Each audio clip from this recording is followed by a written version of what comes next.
বলছে যে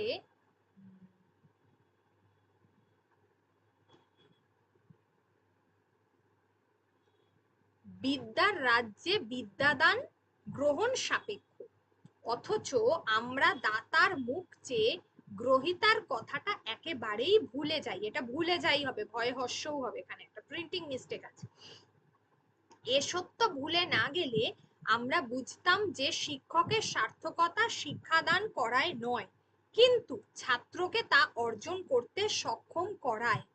শিক্ষক ছাত্রকে শিক্ষার পথ দেখিয়ে দিতে পারেন, মনোরাজ্যের ঐশ্বর্যের সন্ধান দিতে পারেন, তার কৌতূহলের উদ্রেক করতে পারেন, তার বুদ্ধিবৃত্তিকে জাগ্রত করতে পারেন, তার জ্ঞান পিপাসাকে জ্বলন্ত করতে পারেন, মানে জ্বালিয়ে তুলতে পারেন, জাগিয়ে, মানে আমরা যাকে বলি জেগে ওঠা, জ্ঞানের ইচ্ছাটাকে। এর বেশি আর কিছু পারেন না। যিনি যথার্থ গুরু, তিনি শিষ্যের আত্মাকে উদ্বোধিত করতে পারেন। এটা করাইনি এর আগে? এবং তার অন্তর্নিহিত সকল প্রচ্ছন্ন শক্তিকে যুক্ত ও ব্যক্ত করে তোলেন। সেই শক্তির বলে সে নিজের মন নিজে গড়ে তোলে, নিজের মনের মতো বিদ্যা নিজে অর্জন করে। বিদ্যার সাধনা শিষ্যকে নিজে করতে হয়, গুরু সাধক মাত্র। মানে মূল বিষয়টা হচ্ছে এটাই যে একজন শিক্ষক তিনি কি করতে পারেন, যিনি ছাত্রকে তার মধ্যে জ্ঞানের ইচ্ছাটাকে জাগিয়ে তুলতে পারেন, তাকে কিছু শেখাতে পারেন যাতে ছাত্রটা অর্জন করে সেটা, তাকে একটা ভালো পথ দেখাতে পারেন, এগুলো করতে পারেন। কিন্তু একজন মানুষ সে কি করতে পারে, একজন ছাত্রই নিজেকে মানুষ করে গড়ে তোলার জন্য সেটা কিন্তু তাকে নিজেকেই করতে হয়। আই মিন, এটা আমি একটা সংক্ষেপে একটা উদাহরণ দিয়ে বলি যে একজন ছাত্র বা ছাত্রী তাকে ক্লাসে ফার্স্ট হওয়ার জন্য শিক্ষক কিন্তু মেটেরিয়ালস দিতে পারেন, বলতে পারেন যে এই টিপস গুলো দিলাম, এইভাবে করলে তুমি ক্লাসে ফার্স্ট হবে, কিন্তু কখনোই তার নিজের অ্যাপ্লিকেশনটা তাকে নিজেকেই করতে হয়। শিক্ষক যতই মেটেরিয়ালস দেন না কেন বা বলে দেন না কেন, শিখিয়ে দেন না কেন, যতক্ষণ না সেই ছাত্র সেটাকে অ্যাপ্লাই করছে নিজের মতো করে, নিজে প্র্যাকটিস করে, ততক্ষণ সে কিন্তু সফল হতে পারবে না। বোঝা গেল? এখানে গল্পটা ঠিক তাই।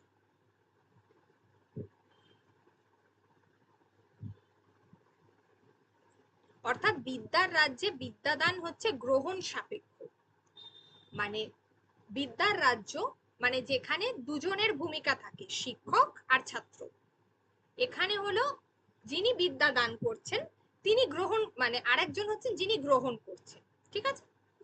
অথচ আমরা দাতার মুখ চেয়ে গ্রহিতার কথা একেবারেই ভুলে যাই। মানে আমরা শিক্ষককে প্রধান করে বলি, কিন্তু আমরা ছাত্রকে ততটা গুরুত্ব দিই না। এটা কিন্তু সত্য নয়, মেন কাজটা কিন্তু ছাত্রই করে। অর্থাৎ শিক্ষার ক্ষেত্রে সার্থকতা হচ্ছে ছাত্রের। এই প্যাসেজে তাই বলা হচ্ছে, ছাত্রই হলো আসল কাণ্ডারি, যে কিন্তু তার সফলতার পথে সেই কিন্তু মেন। ঠিক আছে? শিক্ষক ওই যে পথ দেখান, তাকে ঐশ্বর্যের সন্ধান দিতে পারেন, আই মিন যেটা আমি বললাম মেটেরিয়ালস, তাকে টিপস দিতে পারেন কিভাবে কোন পথে চললে কখন পড়লে কি হতে পারে, এই জায়গাটা। তার কৌতূহল মানে তার জানার ইচ্ছাটাকে তিনি জাগাতে পারেন। কিছু কিছু ছাত্র আছে আমরা দেখেছি ক্লাসের মধ্যে তারা কিন্তু কোয়েশ্চেন করে না, আবার কেউ কেউ আছে যারা কিন্তু প্রশ্ন করে। ঠিক আছে? এই যে কৌতূহল, কৌতূহল থাকাটা ভালো। আচ্ছা, আচ্ছা, তার বুদ্ধিবৃত্তিকে জাগ্রত করতে পারেন, তার জ্ঞানের পিপাসাকে জ্বালিয়ে তুলতে পারেন, এইগুলো। এর বেশি আর কিছুই করতে পারেন। যিনি যথার্থ গুরু, তিনি শিষ্যের আত্মাকে উদ্বোধিত করতে পারেন। বলছে যে যিনি আসলে গুরু তিনি কি করতে পারেন, শিষ্যের আত্মাটাকে উদ্বোধিত করতে পারেন। হলো, এবং তার অন্তর্নিহিত সকল প্রচ্ছন্ন শক্তিকে যুক্ত ও ব্যক্ত করে তোলেন। সেই শক্তির বলে সে নিজের মন নিজে গড়ে তোলে। মানে অ্যাকচুয়ালি ছাত্রটাকে তার ভেতরকার আত্মা, তার পড়াশোনার ইচ্ছা সেটাকে জাগিয়ে তুলতে পারে, নিজের মনের মতো বিদ্যা নিজে অর্জন করে। বিদ্যার সাধনা যেটা শিষ্যকে নিজে করতে হয়, গুরু এখানে সাধক। তাহলে আমি যদি এটাকে সার সংক্ষেপ করি, যেটা উত্তর হবে এক কথায়,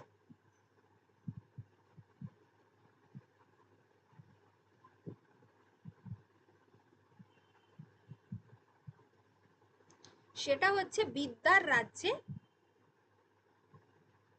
শুধুমাত্র শিক্ষকের উপর নির্ভর করলেই চলবে না, ছাত্রের গ্রহণ করার ক্ষমতাই হলো এখানে আসল। শিক্ষকের সার্থকতা শুধুমাত্র জ্ঞান দেওয়ার চেয়েও ছাত্র যখন সেই জ্ঞানকে তার মধ্যে অর্জন করতে পারছে, তার মধ্যে রপ্ত করতে পারছে, ঠিক আছে। শিক্ষক শুধুমাত্র পথের সন্ধান দিতে পারেন, শিক্ষক জ্ঞানের ভান্ডার উপুর করে দিতে পারেন, ঠিক আছে, কিন্তু শিক্ষার্থীর মধ্যে কৌতূহল জাগাতে পারেন, মানে জ্ঞানের ভান্ডারকে উপুর করে দিতে পারেন, কিন্তু প্রকৃত কাজ হবে শিষ্যের, যিনি সেই জ্ঞানের ভান্ডারকে বা সেই জ্ঞানকে আত্মস্থ করতে পারবেন এবং নিজের প্রচেষ্টায় বিদ্যাটাকে অর্জন করে, সেই শিক্ষা অর্জন করে স্বাবলম্বী হয়ে উঠতে পারবেন, ঠিক আছে। তাহলে এইটা হবে মূল সারসংক্ষেপ।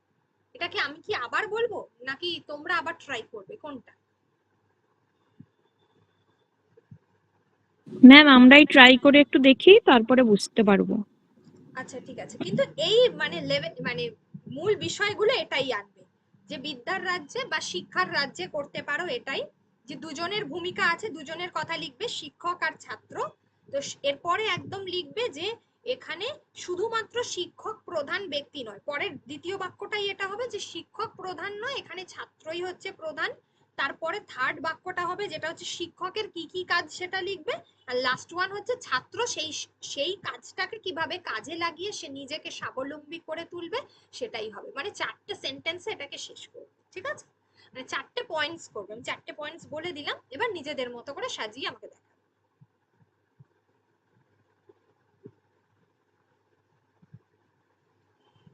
বোঝা গেছে তো কি বললাম, চারটে পয়েন্টস? হ্যাঁ ম্যাম।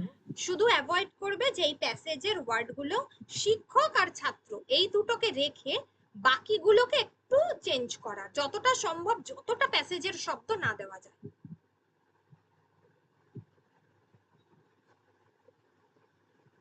এবার পরেরটা দেখো, পরেরটা বলছে যে এমন কোনো সভ্য ভাষা নেই যে নানা জাতির সঙ্গে নানা ব্যবহারের ফলে বিদেশি শব্দ কিছু না কিছু আত্মসাৎ করেন। এমন কোনো সভ্য ভাষা নেই। তোমাদের না অনেকগুলো আমার কাছে সমস্ত ভিডিও, আমি প্রত্যেকটাই ক্লাস রেকর্ড করেছি, যতগুলো পড়িয়েছি সবগুলোই থেকে গেছে, সবগুলো দিয়ে দিতে হবে।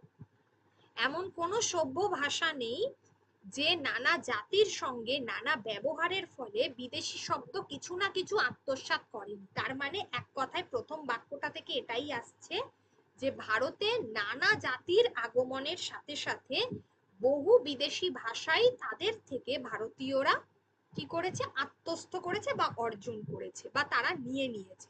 বহুকাল মুসলমানের সংস্রবে থাকতে বাংলা ভাষাও অনেক পার্সি এবং বেশ কিছু আরবি, এটা পার্সি ফার্সি হওয়াটা বেশি গুরুত্বপূর্ণ ছিল, ঠিক পার্সি হওয়াটা দরকার নেই, এখানে লিখেছে তাই, বাট এটা ফার্সি হতো, এখানে এখন পার্সি লিখে দিয়েছে, কিছু করার নেই। এবং কিছু কিছু আরবি, কারণ আরবি আর ফার্সি এটাই হলো মেন। তো মুসলমানদের বাংলায় আগমনের ফলে বাংলা সাহিত্যে অনেক বেশি আরবি এবং ফার্সি শব্দের আগমন ঘটেছে। হলো বস্তুত বাংলা ভাষা যে বাঙালি হিন্দু মুসলমান উভয়েরই আপন, তার স্বাভাবিক প্রমাণ ভাষার মধ্যে প্রচুর রয়েছে। যত বড় নিষ্ঠাবান হিন্দুই হোক না কেন, ঘোরতর রাগারাগির দিনেও প্রতিদিনের ব্যবহারে প্রচুর তৎসম শব্দ। আচ্ছা, এই রাশি রাশি শব্দটা দেখো, এটাকে প্রচুর করবে, ঠিক আছে, প্রচুর তৎসম তদ্ভব মুসলমানি শব্দ উচ্চারণ করে, মানে এই আরবি ফার্সি শব্দ উচ্চারণ করে, তাতে কোনো সংকোচ বোধ করে, মানে তাতে কোনো সন্দেহ নেই। এই জায়গাটা এই শব্দগুলো বলছি যেগুলো চেঞ্জ করবে।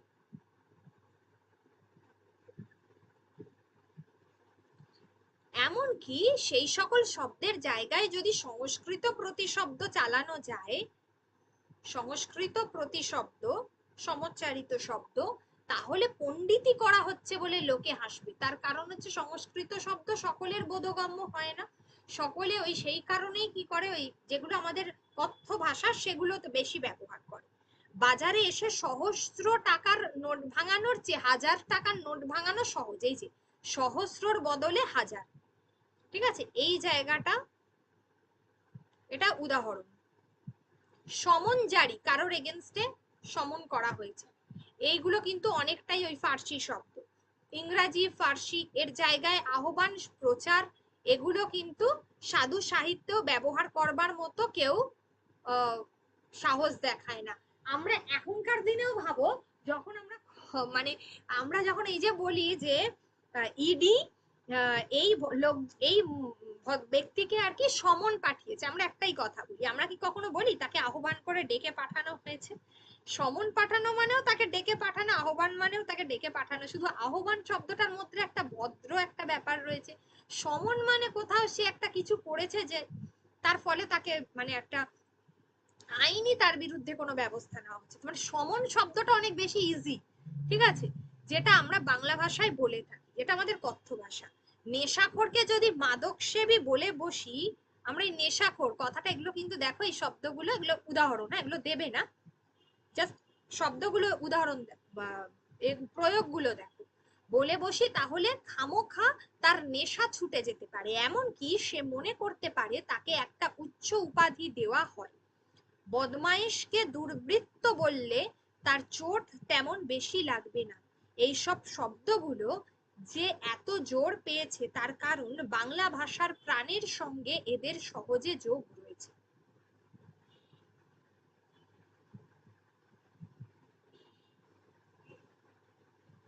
ঠিক আছে, মানে বদমাইশকে দুর্বৃত্ত, দুর্বৃত্ত দেখবে শব্দটা আমরা ব্যবহার করি, কিন্তু একটু ভালো সাহিত্যে এগুলো বেশি ব্যবহার করা হয়।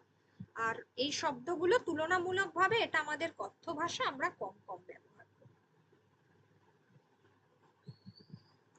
মানে যে কোনো এক কথায়, তাহলে যদি আমরা এটাকে একটা ভাবার্থ করতে চাই, এটা আমরা বলবো যে যে কোনো উন্নত এবং সভ্য ভাষা সবসময় প্রয়োজনের খাতিরেই ব্যবহার করা হয়। ঠিক আছে, আমরা আমাদের প্রতিদিনের জীবনে আমাদের কথ্য ভাষাকেই বেশি ব্যবহার করি। আচ্ছা, ওই জায়গায় লিখবে যে ফার্স্টেই যেটা দেবে যে বঙ্গদেশে, ওই বাংলাদেশে, বঙ্গদেশে বাঙালির কাছে বা বাঙালি জাতির কাছে, বাঙালি বঙ্গদেশে যত জাতির আগমন ঘটেছে, তার সাথে সাথে তাদের কিন্তু বাঙালি তাদের থেকে কিন্তু তাদের শব্দেরও, তাদের শব্দ ভান্ডারও গ্রহণ করেছে, তাদের যেমন গ্রহণ করেছে তাদের শব্দ ভান্ডারও গ্রহণ করেছে। ফার্স্ট বাক্যটা এইভাবে সাজা।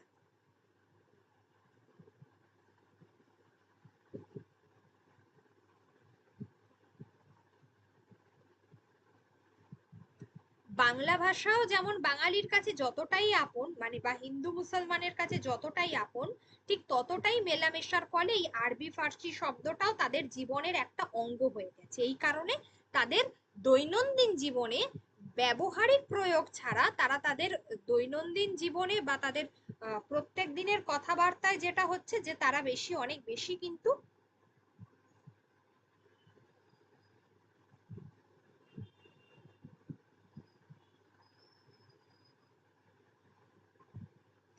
তারা কি করছে যে তাদের আহ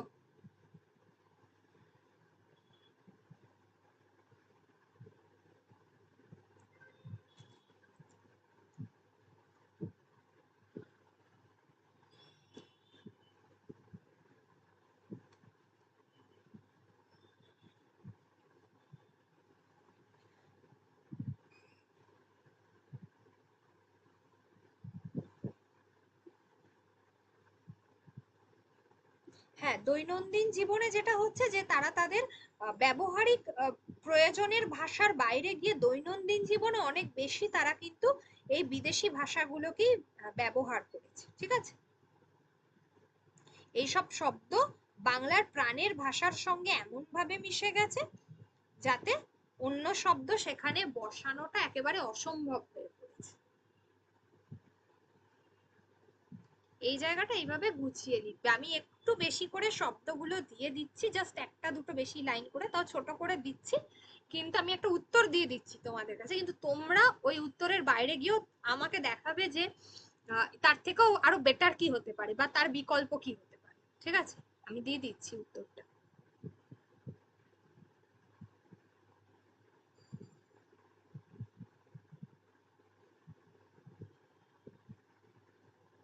দেখো দুটোই পাঠিয়ে দিয়েছি। তার বিকল্প কি হতে পারে সেটা আমাকে তোমরা বলো। বলো এবার, যদি কোনো জায়গায় কোনো অসুবিধা থাকে বলো।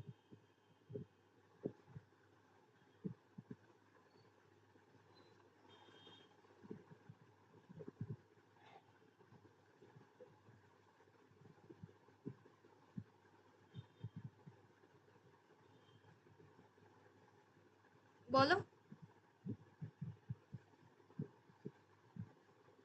ম্যাম এটা না করলে বুঝতে পারবো না। আচ্ছা আচ্ছা ঠিক আছে, আমি দুটোই পাঠিয়েছি, প্রশ্ন পাঠিয়েছি, উত্তরও পাঠিয়েছি, কিন্তু চেষ্টা করো এবার নিজেরা নিজেদের মতো করে একটা উত্তর লিখে আমাকে পাঠাও।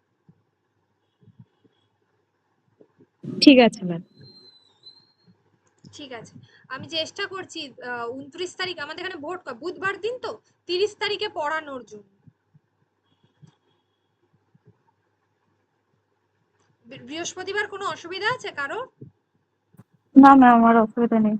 ঠিক আছে ঠিক আছে। আমারও অসুবিধা নেই ম্যাম। ঠিক আছে ঠিক আছে, আমি বৃহস্পতিবার দেখছি তাহলে একটা ক্লাস করা। ঠিক আছে, রাখবো আজকে তাহলে।